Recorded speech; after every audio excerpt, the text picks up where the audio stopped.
Assalamualaikum warahmatullahi wabarakatuh. Perkenalkan, nama saya Anindita Dwi Silvia, absen 4 dari kelas 10 MIPA 5. Dalam video kali ini izinkan saya untuk mempresentasikan tentang teks eksposisi berdasarkan hasil rangkuman saya. Silakan disimak videonya. Terima kasih. Secara umum, teks eksposisi merupakan karangan yang memuat informasi dan pengetahuan yang disajikan secara singkat, padat, dan akurat. Nah, sedangkan menurut Kosasih, teks eksposisi merupakan sebuah karangan yang bertujuan untuk memberikan informasi bagi para pembaca sehingga pembaca memperoleh pengetahuan. Berdasarkan dua pengertian di atas, dapat disimpulkan bahwa teks eksposisi merupakan teks atau tulisan yang memberikan informasi dan pengetahuan yang di dalamnya terdapat sebuah fakta. Ciri-ciri teks eksposisi ada 5. Yang pertama, berisi informasi, pengertian, dan pengetahuan. Yang kedua, isi teks menyatakan pertanyaan apa, kapan, bagaimana, dan mengapa. Yang ketiga, ditulis secara singkat, padat, dan jelas. Yang keempat, disampaikan dengan gaya yang lugas dan menggunakan bahasa yang baku. Yang kelima, disajikan dengan netral, yakni tidak memancing emosi, tidak memihakkan, dan tidak memaksakan maksud isi penulis kepada pembaca. Struktur teks eksposisi. Di dalam teks eksposisi, strukturnya terbagi menjadi 3. Yang pertama tesis, yang kedua argumentasi, yang ketiga penegasan ulang. Yang pertama adalah tesis. Tesis ini berisi gambaran umum atau hanya sekilas saja tentang argumen yang akan disampaikan penulis kepada pembaca. Yang kedua argumentasi, yakni unsur penjelas yang disampaikan penulis kepada pembaca untuk mendukung tesis yang berisi data hasil temuan, pernyataan ahli, dan fakta-fakta dari hasil kejadian yang dipaparkan. Yang ketiga, penegasan ulang. Penegasan ulang yakni penjelasan kembali tentang tesis dari data hasil argumentasi penulis kepada pembaca. Nah, pada bagian penegasan ulang ini juga berisi saran atau kritikan dari permasalahan yang dipaparkan. Selanjutnya adalah langkah-langkah menulis teks eksposisi. Dalam menulis teks eksposisi, kita dapat melakukan 6 langkah. Langkah yang pertama, menentukan topik yang akan dibahas atau dipaparkan. Yang kedua, menentukan tujuan dari teks eksposisi tersebut. Yang ketiga, memilah dan memilih data berdasarkan topik yang akan dibahas. Yang keempat, membuat kerangka karangan dari hasil data yang diperoleh. Yang kelima, mengembangkan kerangka karangan dari hasil data yang diperoleh menjadi sebuah teks eksposisi. Dan yang keenam atau yang terakhir adalah membuat kesimpulan berdasarkan teks yang telah dibuat. Kaidah kebahasaan teks eksposisi. Kaidah kebahasaan teks eksposisi dibagi menjadi 6.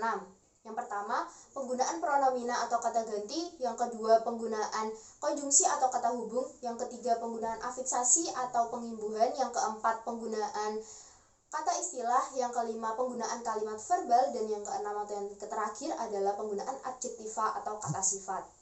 Yang pertama, penggunaan pronomina atau kata ganti. Nah, pronomina ini dalam teks eksposisi terbagi menjadi 2, pronomina persona dan non-persona. Sedangkan pronomina persona sendiri terbagi lagi menjadi 2, yakni persona tunggal dan persona jamak. Contoh dari persona tunggal yakni ia, dia, aku, kamu.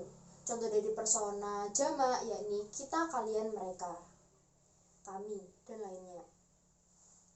Nah, contoh dari pronomina non-persona yakni itu, situ, sana, dan lain-lain. Yang kedua, dari kaidah kebahasaan teks eksposisi adalah penggunaan kata hubung atau disebut juga sebagai konjungsi. Nah, jenis-jenis konjungsi yang digunakan dalam teks eksposisi ini bermacam-macam. Salah satunya adalah konjungsi waktu. Setelah itu, kemudian, selanjutnya, dan lain-lain. Yang ketiga, penggunaan afiksasi atau pengimbuhan. Nah, contoh dari afiksasi ini, kata menyapu berasal dari kata dasar sapu dan kata imbuhan me yang terletak di awal kata. Keempat adalah penggunaan kata istilah. Kata istilah ini bertujuan untuk memperkuat argumentasi dalam teks eksposisi.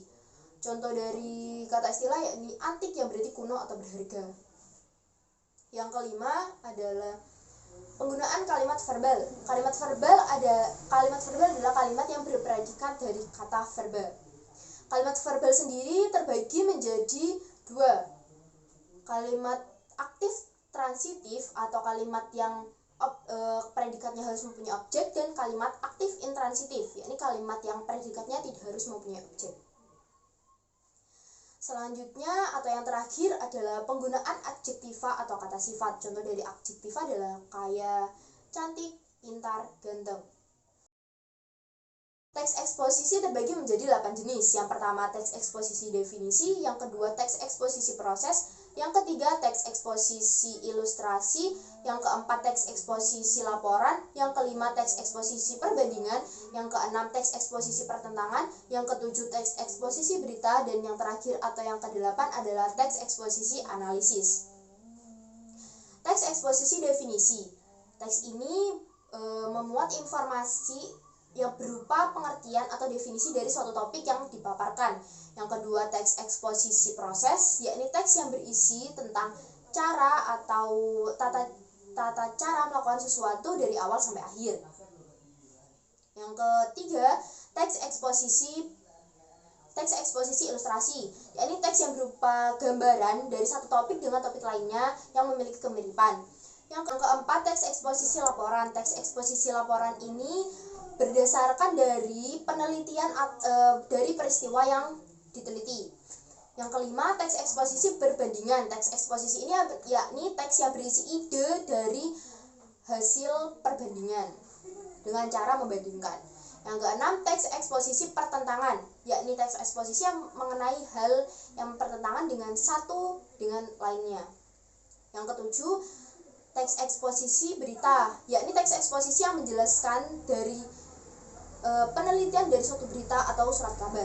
Yang kedelapan atau yang terakhir yakni teks eksposisi analisis. Teks eksposisi analisis ini diambil dari gagasan suatu masalah, kemudian dikembangkan menjadi subbab lagi, lalu dikembangkan lagi berdasarkan subbab ini secara berurutan. Demikian hasil presentasi saya. Mohon maaf apabila ada salah kata maupun kekurangan. Mohon dimaklumkan. Terima kasih. Wassalamualaikum warahmatullahi wabarakatuh.